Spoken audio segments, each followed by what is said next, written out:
বাংলাদেশের যাবতীয় খুন খুম সবকিছু তথ্য খুঁজতে গেলে বেরিয়ে আসতেছে একজনের নাম, সেটা হলো ভারত। তো এই ভিডিওটা খুবই গুরুত্বপূর্ণ, আপনারা একটু দেখুন।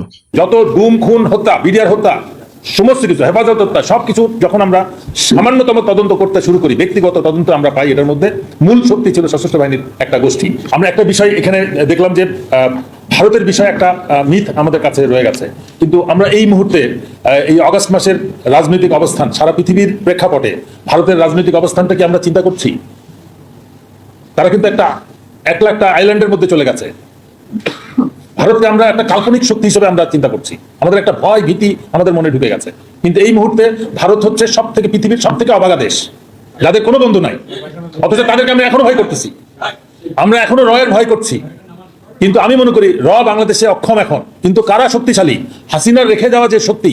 আমি ৫ তারিখ রাত্রে এই যে কর্নেল হাসিন এবং আমার অনেক সঙ্গী যারা এখানে উপস্থিত আছে, রাত্রে ডিজিএফের সামনে ওইখানে আমি বক্তব্য রেখেছিলাম। আমরা শুধু হাসিনাকে সরাইতে পারছি, তার প্রশাসন, তার বাহিনী, শৃঙ্খলা বাহিনী, তার সশস্ত্র বাহিনী কমপ্লিট দেশে রয়ে গেছে, তাদেরকে আমরা সরাইতে পারি নাই। সেই জন্য আজকে আমাদের বসে এখানে আফসোস করতে হচ্ছে এবং আলোচনা করতে হচ্ছে যে আমরা বৈষম্যমূলক এই জুলাই ঘোষণায় আমরা কি পেলাম না।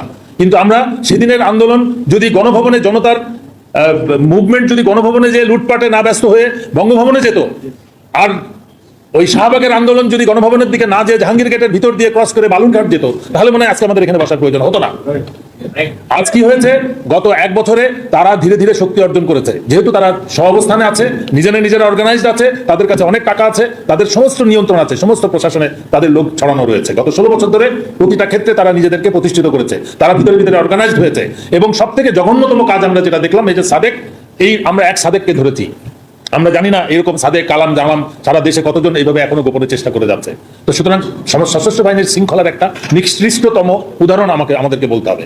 এবং আমরা বিচার ব্যবস্থায় স্বৈরাচারের অনেককেই জেলে যেতে দেখেছি, শুধু আমরা জিয়াউল হাসান পালানোর সময় ধরা পড়ার কারণে সে আজকে জেলে, আর বাকি কাউকেই আমরা এখন আইনের আওতায় নিতে পারি নাই।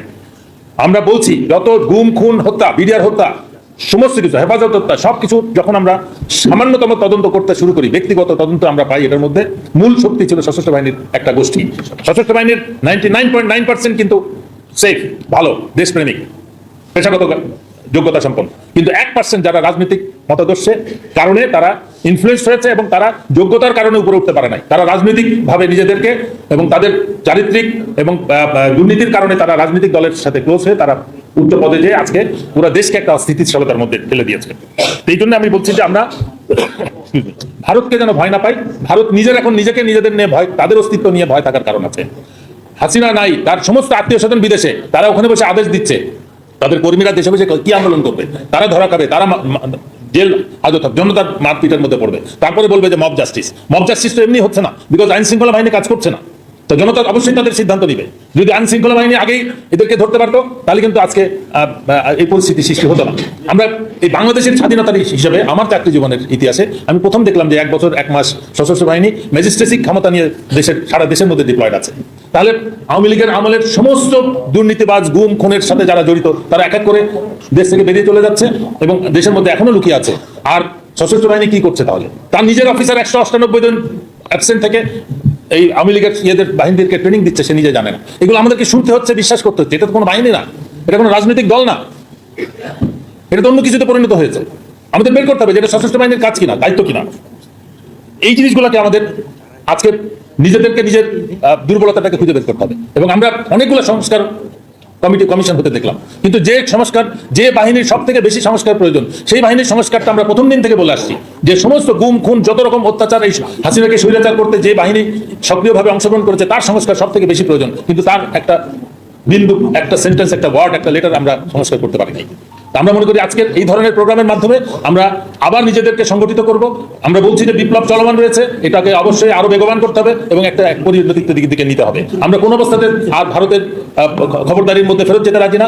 আর আওয়ামী লীগের মতো স্বৈরাচার শক্তির ভিতরে আবার আমরা নতুন কোনো রিফাইন্ড আওয়ামী লীগ নামে কোনো শক্তির আওতায় আমরা পড়তে রাজি না। সে যেই হোক, ডক্টর ইউনূস কোনোভাবে এটা উনি সহজে আসতে পেরেছেন, উনি সহজে যেতে পারবেন না। ওনাকে একটা সমাধান দিয়ে যেতে হবে, জনগণ সেই হিসাবটা ওনার থেকে নেবেন। জনগণ কিন্তু এখনো সজাগ আছে এবং যে কোনো মুহূর্তে তারা অতি সহজেই 15 বছর লেগেছে আওয়ামী লীগকে হাঁটাতে, কিন্তু এই সরকার যদি ব্যর্থ হয় আবার ভিডিওতে যা জনগণকে কিছু বলেছে সেটাই অনেক মূল্যবান, আসলে এর বেশি আর বলার কোনো প্রয়োজন নাই। আসলে যারা বোঝে তাদেরকে বোঝানোর আর কোনো প্রয়োজন নাই। তো এই থেকে আমাদের অনেক সাবধান হওয়া প্রয়োজন এবং সবকিছুতেই একটা কড়া নজরদারিটাও রাখা আমাদের প্রয়োজন। তাই এই স্বাধীনতা পেয়েছি মানে এই নয় যে আমরা একদম উতলা হয়ে চলবো। তো আমাদের সবকিছু চোখ কান খোলা রেখেই চলতে হবে। আর যেহেতু আমাদের দেশের ভেতরে অনেক ক্যান্সারের মতো অবস্থান করতেছে, তো তাদেরকেও এই জায়গা থেকে বের হয়ে আসতে হবে। আদতেও এই দুষ্কৃতীরা বের হয়ে আসবে কিনা এটাও একটা সন্দেহ। তাই অবশ্যই আমাদের চোখ কান খোলা রেখে সবকিছু বুঝে শুনে হাত বাড়াতে হবে। অবশ্যই এই ব্যাপারে আমাদেরকে সজাগ থাকতে হবে। আর বিশেষ করে আসলে জুজুর ভয় দেখিয়ে এখন আর লাভ নাই।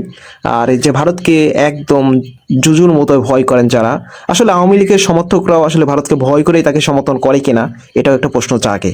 তো আপনাদের মতামতগুলো কমেন্ট বক্সে জানিয়ে যাবেন। আর ভালো লাগলে ভিডিওতে একটা লাইক করবেন, আর পারলে ভিডিওটা শেয়ার করে দিন।